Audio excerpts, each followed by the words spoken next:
And when everything around you feels like it's falling apart, staying calm can feel almost impossible. But it's in these exact moments, when the storm is loudest, when the pressure is highest, when your strength is tested most, that calm becomes your greatest form of power. It's not about pretending everything is fine.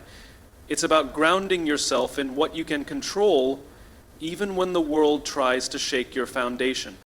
Calm is a choice, not a reaction. It's not something that just happens when life is easy or when people treat you kindly. Calm is built moment by moment, especially in the situations that test you the most. It's a decision to pause instead of panic, to breathe instead of break, to remain steady even when everything around you feels unstable. This choice isn't always easy, but it is always powerful. When stress hits, when tempers rise, when uncertainty enters the room, the instinctive reaction might be to match the chaos, to raise your voice, to rush to judgment, to let fear or frustration take the lead. That's the default reaction most people fall into, and it rarely leads to clarity or strength. But choosing calm means rising above the noise. It means slowing down your mind when the world speeds up. It means not handing over your peace to situations that don't deserve it. Choosing calm doesn't mean ignoring what's happening. It means choosing how you want to respond to it. It's the space between stimulus and response where your power lives. That space is small, but in it lies the difference between reacting impulsively and responding wisely. In the midst of a heated argument, choosing calm might look like listening instead of defending. During a setback, it might mean focusing on what you can control instead of spiraling into doubt. Calm gives you access to your higher thinking, your deeper wisdom, and your long-term perspective. There will always be something trying to pull you out of your peace. People's opinions, bad news, unexpected challenges. The world is full of triggers. But every time you choose calm over chaos, you take your power back. You stop letting external forces control your internal state. That's emotional discipline, and it creates freedom. You're no longer just reacting to life. You're leading yourself through it. This kind of calm doesn't mean apathy. It doesn't mean you don't care. It means you've matured enough to know that calm is more productive than panic, more effective than anger, and more lasting than emotional outbursts. It allows you to conserve your energy for what actually matters. You start to see that not everything deserves a reaction, and not everyone deserves a piece of your peace. You begin to recognize that your ability to stay calm is a reflection of your strength, not your passiveness. To choose calm, you need to build it. It comes from intentional habits, mindfulness, breathing, reflection, awareness of your triggers. It's in the way you start your mornings, in how you talk to yourself, in what you choose to focus on when things get difficult. It's not about being perfect. It's about being present enough to know when your emotions are leading you in the wrong direction. With time, this becomes a way of living. Calm becomes your default, not your struggle. You walk into difficult conversations with clarity. You face uncertainty with composure. You respond to challenges with groundedness. You begin to radiate steadiness, and people around you feel it. They notice the difference, and more importantly, you feel the difference in yourself. So no matter what life throws at you, remember, calm isn't something you wait for. It's something you create. You don't need perfect circumstances to find peace. You just need to decide that your peace matters more than the chaos around you. Every time you make that choice, you build a stronger version of yourself, one that's ready for anything and shaken by nothing. Staying calm is a form of strength that often goes unnoticed in a world that glorifies loud reactions and instant responses. But true power isn't in how forcefully you speak or how aggressively you defend yourself. It's in the quiet confidence to remain centered when everything around you is pulling at your peace. Calmness in chaos shows not weakness, but mastery over your emotions, your thoughts, and your reaction. There is nothing easy about staying calm when you're being tested.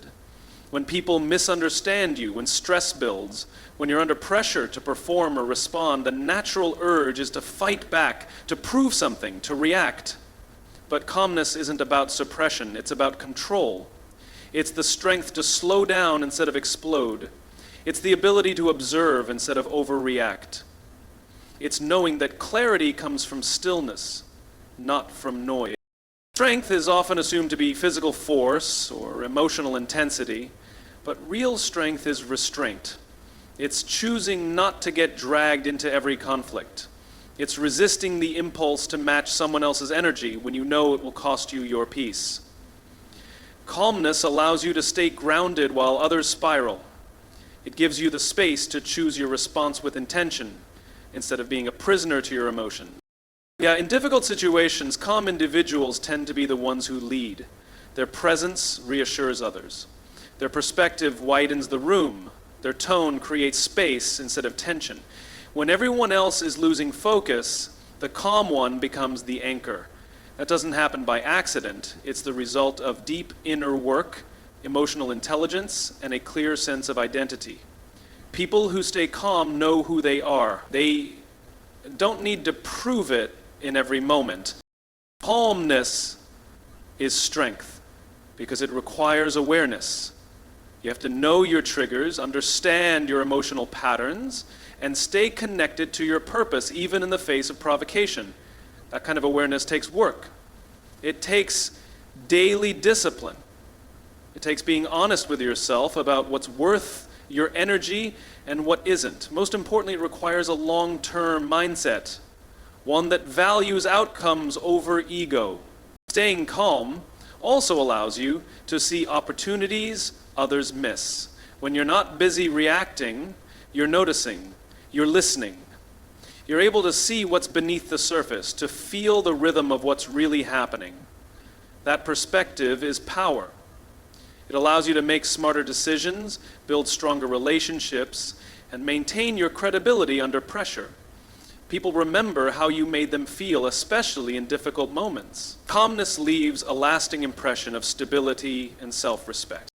Even when facing adversity, staying calm communicates confidence, not arrogance, not indifference, just quiet certainty. It says, I've been here before, I can handle this. And over time, that steady presence builds trust with others and with yourself. You begin to see that no situation has the power to shake you unless you hand it that power. This kind of strength doesn't require applause. It doesn't demand recognition. It's internal, it's consistent, and it's resilient. It allows you to move through life with clarity and dignity, knowing that the loudest person in the room isn't always the strongest. The calmest one often is. Because staying calm means you've already won the battle inside. And when you've mastered yourself, very little in the world can truly defeat you. Emotional control leads to better decisions because it creates the space between impulse and intention. When emotions are running high, decisions tend to be reactive, rushed, and often regrettable. But when you learn to regulate your emotional state, whether it's anger, fear, disappointment, or even excitement, you give yourself the ability to pause, evaluate, and respond with clarity. That pause is where wisdom lives. That pause is what separates chaos from leadership. In emotionally charged moments, the brain's instinct is to defend, escape, or attack. These are survival mechanisms, useful in emergencies, but rarely helpful in modern-day decision-making. Emotional control allows you to move out of survival mode and into strategic thinking. It enables you to ask better questions. What outcome do I really want? What's the bigger picture? What would a wise version of me do right now? These questions can't be answered when you're consumed by reaction. They need space, calm, and perspective. Emotions are valuable signals, but they're not commands. Anger might signal a boundary has been crossed. Fear might point to uncertainty. Frustration may highlight a misalignment. But those signals are just data. When you let them take over your actions without analysis, They can sabotage relationships, derail progress, and create more problems than solutions. Emotional control doesn't mean you suppress your feelings. It means you acknowledge them, understand them, and then decide how to act, not based on the emotion, but on what aligns with your deeper values and long-term vision. In relationships, emotional control leads to stronger connections. It allows you to listen fully instead of interrupting. It lets you respond with empathy instead of ego. It helps you speak with intention rather than regret. A calm tone in a difficult conversation can diffuse tension. A moment of silence before replying can avoid saying something that damages trust. When you are in control of your emotional energy, you hold power, not over others, but over your own influence. People begin to respect your presence because they know it's not easily shaken. In work, emotional control sharpens your focus. When others are overwhelmed, the ability to stay steady helps you stay productive. Deadlines, pressure, setbacks, they lose their ability to paralyze you. Instead of spiraling, you prioritize. Instead of reacting to every fire, you put out what matters and ignore the noise. Emotional control allows you to lead even if you're not in a formal leadership position. People gravitate toward the calm in the room, the person who can see through the fog and move forward with intention. In your personal life, emotional control builds resilience. Life will throw challenges, heartbreaks, and unexpected changes. If you let every emotional wave dictate your direction, you'll always feel lost at sea. But if you learn to sit with discomfort, to navigate your feelings without being ruled by them, you develop inner strength. You become someone who can handle life, not because it's easy, but because you've learned how to manage what happens inside you, regardless of what happens around you. Better decisions don't come from having all the answers. They come from having the ability to create space between what you feel and what you do. That space is built through emotional control. It's what allows you to hold back when it's wiser to wait. It's what enables you to speak up when it's time to act, and it's what ensures that your decisions reflect your highest self, not your most reactive one. Emotional control isn't about being cold, it's about being clear. And from clarity, all the best decisions are made. Resilience is not something developed in moments of comfort or ease. It is forged in the fire of difficulty, in the days when things don't go according to plan, and in the moments that test every ounce of strength a person possesses. It's in those dark, uncertain, frustrating times that resilience begins to form. Not because the pain is welcomed, but because the person walking through it refuses to let it break them. Every setback, every disappointment, every challenge offers a choice to collapse or to rise. And each time the choice is made to rise, resilience grows stronger. Hard times strip away distractions and expose what's real, who you are, what you believe, and how deeply you're willing to commit to the life you want. They teach you about yourself in ways that nothing else can. When things are easy, it's simple to believe in yourself. But when the path gets rocky and progress slows down, that's when your inner strength is truly tested. Resilience is not about pretending to be okay, it's about continuing forward even when things are not. It's the quiet, persistent decision to not give up. Pain and pressure are not obstacles to growth. They are the very conditions under which growth happens. Muscles don't strengthen without resistance. The same applies to the mind and spirit. Resilience is the mental and emotional strength that forms when you're pushed beyond your comfort zone and still find a way to move. It's learning to adapt when plans fall apart, to stay grounded when emotions run high, and to see failure not as a stop sign, but as a stepping stone. Resilience is built when everything tells you to quit and you choose not to. When you get back up after being knocked down.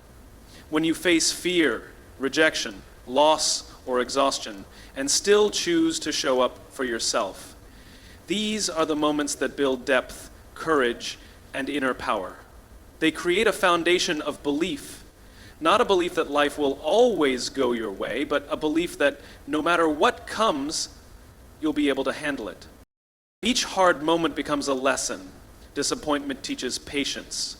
Rejection teaches self-worth.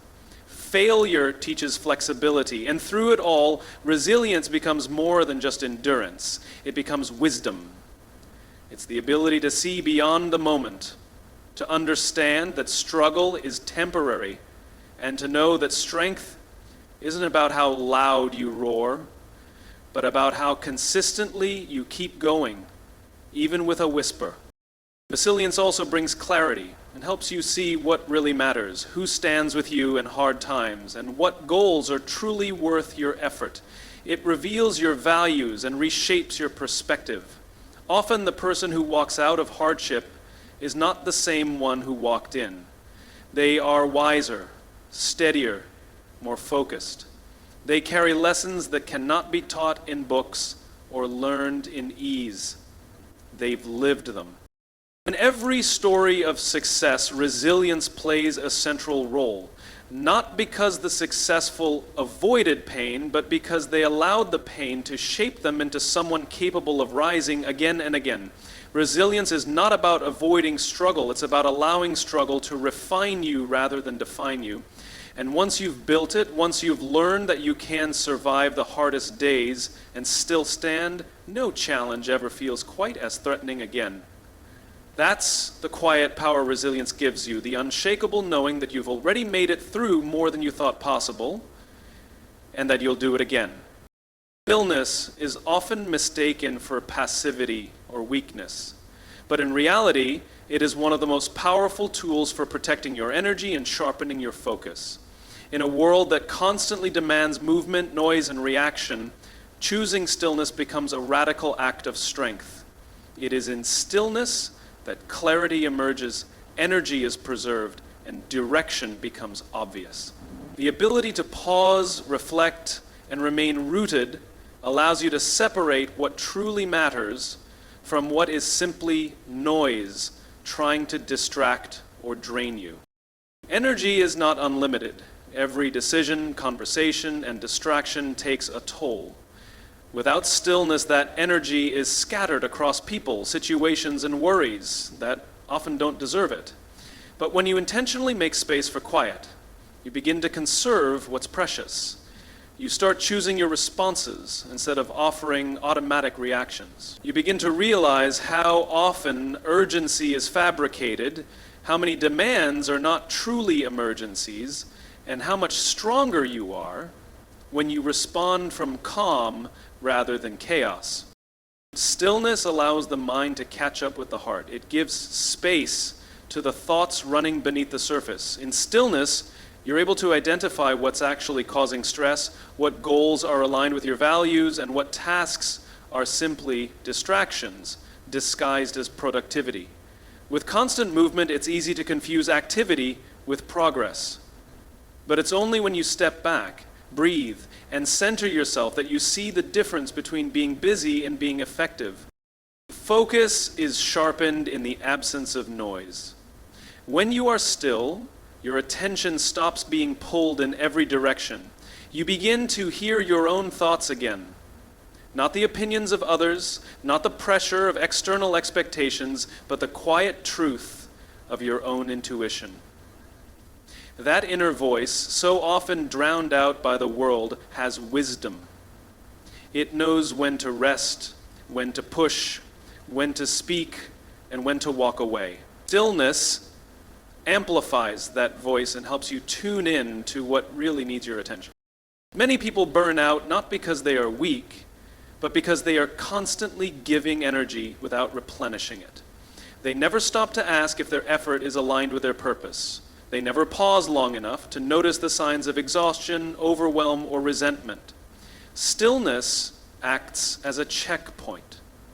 It gives you the opportunity to reset, recharge, and realign. It reminds you that rest is not a reward, it is a requirement for sustainable growth and focus. In stillness, you also develop emotional resilience. The more time you spend anchored in calm, the less reactive you become. You're no longer easily provoked by criticism, noise, or urgency. You begin to operate from a place of groundedness rather than panic. And when challenges come, as they always do, you meet them with measured strength rather than scattered energy. Stillness isn't about doing nothing. It's about doing the inner work that allows you to act with greater precision, impact, and clarity. It's about protecting your focus so that when you do move, it's with purpose, not from pressure. It's in those quiet moments that big ideas take shape, that self-awareness deepens, and that confidence is restored. Choosing stillness in a loud world is an act of self-respect. It says that your energy is sacred, your focus is valuable, and your peace is non-negotiable. It allows you to move from intention instead of impulse, and to invest your strength where it actually counts. In stillness, you find the space to rise without burning out, and that's where your greatest power lives. Mastering yourself is the ultimate power because it means you no longer live at the mercy of your emotions, your environment, or the opinions of others. It is the ability to rise above the noise, to pause when provoked, to stay focused when distracted, and to move forward when fear whispers that you can't. Self-mastery isn't about controlling everything around you. It's about controlling your response to it. It's realizing that your greatest strength comes not from what you own, how you look, or who approves of you, but from how well you govern your own thoughts, actions, and inner world. To master yourself is to understand your patterns, the ones that push you to sabotage your own progress, to overthink until you're paralyzed, to seek validation instead of trusting your own path. When you can see those patterns clearly, without judgment, you create space for choice. You begin to interrupt the old cycles and replace them with new ones, not out of force. That shift in awareness is the foundation of real power, because you're no longer reacting from habit, you're responding from clarity. Discipline plays a key role in self-mastery. Not just the kind of discipline that wakes you up early or pushes you to work longer, but the deeper discipline of holding yourself accountable for your energy, your standards, and your growth. It's choosing to do what's right over what's easy, to stay focused when distractions offer quick relief, and to act in alignment with your long-term vision, even when it's inconvenient. That kind of inner discipline is quiet, invisible to most, but it builds unshakable confidence. You know you can rely on yourself. That trust in your own consistency is rare, and it radiates. Emotional regulation is another mark of mastery. Life will provoke you, people will misunderstand you, setbacks will come, and pressure will build. But when you can remain centered, when you can feel deeply without letting your emotions hijack your decisions, you gain leverage. You stop letting anger speak for you. You stop letting fear lead. You develop the strength to sit with discomfort without needing to escape it. That ability to be still inside yourself, even in chaos, is what separates those who are controlled by life from those who lead their life with purpose. Self-mastery also requires a deep connection to your values. When you know what matters most to you, you become harder to manipulate. Trends, opinions, and external pressures lose their grip. You stop chasing validation and start aligning your life with meaning. And that alignment makes decisions easier. You know when to say yes, when to walk away, when to push forward, and when to rest.